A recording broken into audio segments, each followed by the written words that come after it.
Welcome back to Angelo's Tennis, and I can do this all day long. In fact, when I think about the comments and I think about what a lot of people think of about tennis, and not just YouTube but in general or the internet in general, it's just tennis all over the place. I could do this all day long. In fact, sometimes I think about it, I get so motivated. I just want to flood the internet with these videos until there is an all-out war between the two sides of idiots. And me and all the people that are in the middle that get it are going to go straight up the middle, straight to truth.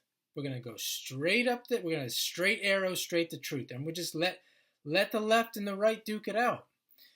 See, when people look at tennis, for example, this isn't just tennis, it's a lot of things. When they don't have any knowledge whatsoever, they do certain things, they act a certain way. And one of the uh, behaviors that we see in people in tennis, when they don't have knowledge and they have doubt and they don't have understanding, they go to the so-called expert. And this is very, very popular in tennis. And I would go so far as I would never even coach if I knew this was the case in the area. I wouldn't even try because this is how bad this is. And the behavior that I'm talking about is they look to the expert, they look toward their first question. Here's their questions. Like you get this question about me when I first started my channel. I started getting these questions. Who are you? Where did you come from? What'd you do? And some of it wasn't even disrespectful. Some of it was just like they were honestly interested. I'm sure there were some of them were honestly interested in where I came from and who I played for. And my answer to that is, who cares? I'm never going to answer that question. I might throw tidbits here and there. I might say it in conversation. I might drop it in a video, but I'm never going to make a video and say, here's my story exactly, and this is the school I played for, and this is exactly what I did, because it doesn't matter. It just shows you your level of ignorance. It shows you that you're showing the behavior that all the other people do that are ignorant, that don't know, because you want something tangible to hold on to, like this pen. You want something tangible to hold on to. Oh, I know. He played for Duke. He played for Duke, so I can listen to him. He knows what he's talking about because he played for Duke. Think about that. He knows what he's talking about because he played for Duke University. That statement will never, ever be true. Never. He knows what he or she knows what she's talking about because she was ranked 150 in the world. Never, ever, ever will that statement be true. Being ranked 150 in the world doesn't mean shit when it comes to what you know about tennis. Now, it may mean a lot. It may mean something. It may mean something that you played for Duke University. It may mean something that you coached at Duke University. But does that mean that you know that you are very knowledgeable and an expert in tennis just because you coached at Duke University, just because you coached a player, just because the Mosquito played? I'll say it. Just because the Mosquito played professional tennis and had a career for the ATP, and he coaches Carlos Alcaraz, who's won majors and is number one in the world. Does that mean that the Mosquito knows everything? Does that mean he knows everything about tennis? Does that mean he's a great coach because he was coached Carlos Alcaraz? Are you fucking kidding me? I mean, any coach in the world could coach Carlos Alcaraz. You clearly never coached a talented player. I have. I've coached a talented player. It's a dream. You literally stand there and say nothing. You stand there and you cross your arms and you look at him. Good job, buddy. This is great. I get to stand here and watch you play all day long. This is what I get paid for. That's what they do. And you don't understand that because you never coached a Carlos Alcaraz. You never coached a talented kid versus a kid who's got no talent. Both of them can be successful. One needs a good coach. The other one doesn't need shit.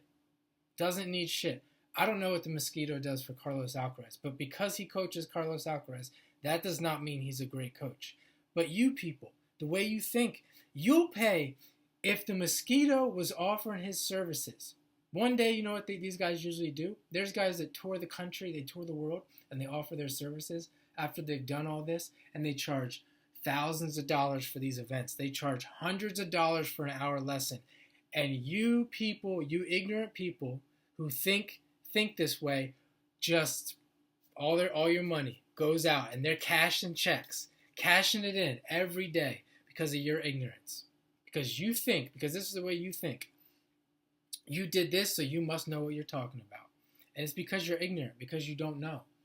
And that's how you get taken every day. But really what you're paying for, you're paying for star power. You're paying for fame. Oh, I get to, every day in my community, every day you see all the advanced players. If you didn't play, I'm telling you right now, if you want to be a coach, if you're watching this video and you want to be a coach and you want to coach advanced players, you better be a master salesman. Because if you're not a master salesman, good luck. It's gonna be a long road. You're gonna be coaching 8-year-olds, 7-year-olds, 6-year-olds, and you're gonna be coaching them for 7 years until they become a high performance player. And then I'll tell you right now what's gonna happen. Then they're gonna go to somebody else who played for the local college, who was a ranked player, depending on where you are. If you're in Florida, forget about it. There's a ranked player on every fucking corner in Florida. Atlanta, Florida, anywhere in the South, California. You are going to lose all your clients at worst. At best, you're going to be coaching a player who's coached by 4 coaches. That's what's going to happen. Because of this phenomenon. They don't understand that the number one thing that you need to do is put in the work. You need to put in the work, and you need to know the kind of work that needs to be done. That's what you need to do. That's what you need to know. And those people, 9 times out of 10, are not going to tell you the kind of work that you need to do, because that's not what they're in business for. They're in business to get $100 from you in a 1-hour lesson that you could have got from a $10 book at the fucking public library for free. Or you could have got it for free from my channel, or a small donation from the ATL. Either way, it's your choice. It's your choice.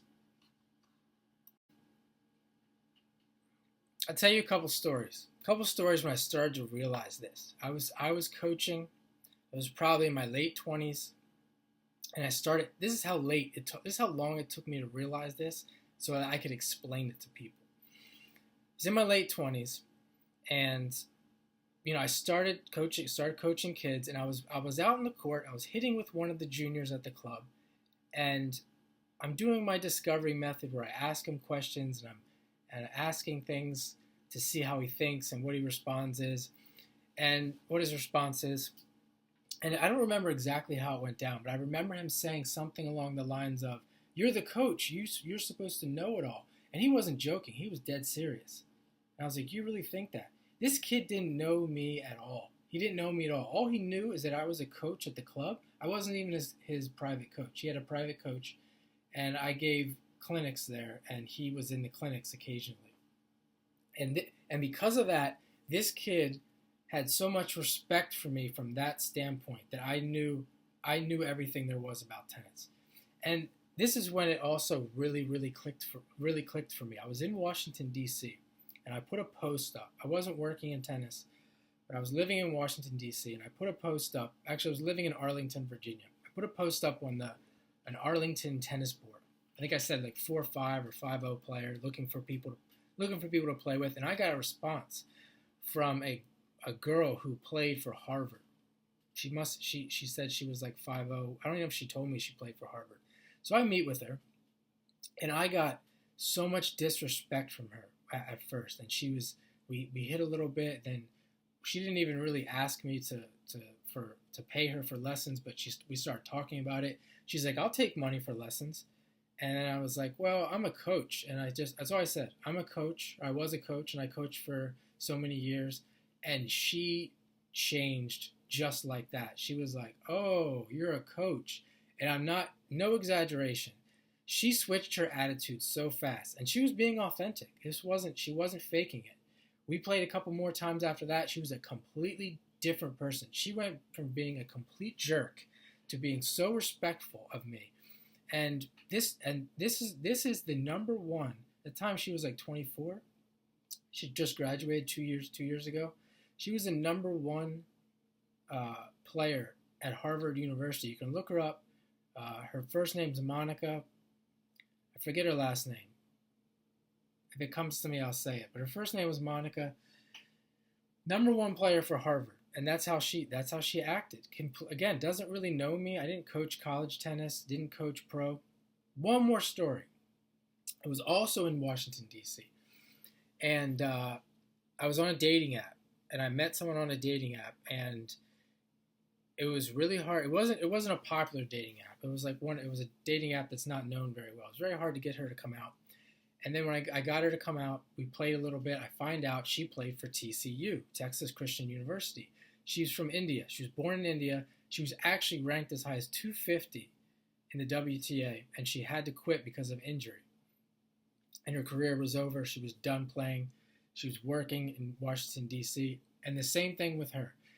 She had, we played a little bit. We did, I was playing really well at the time.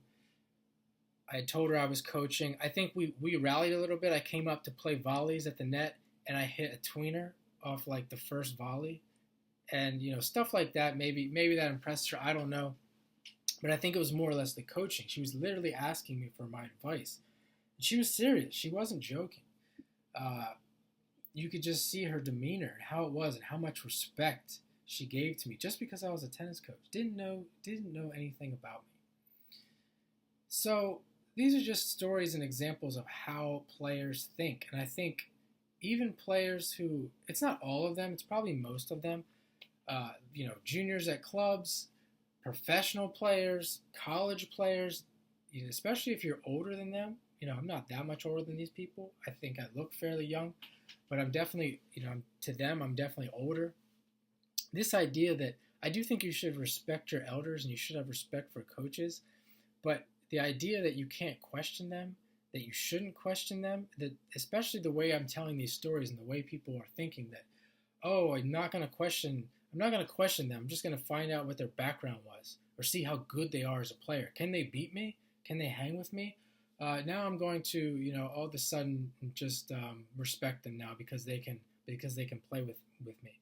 I do think to a certain degree that is important, especially in tennis, that you should, it is a way to verify if you are, let's say, a 5-0. I think you do have to have an ability to be let's say a 5-0 to coach a quote-unquote high-performance player. You have to have the ability of a 5-0, everything that comes along with being a 5-0. I do think that is true.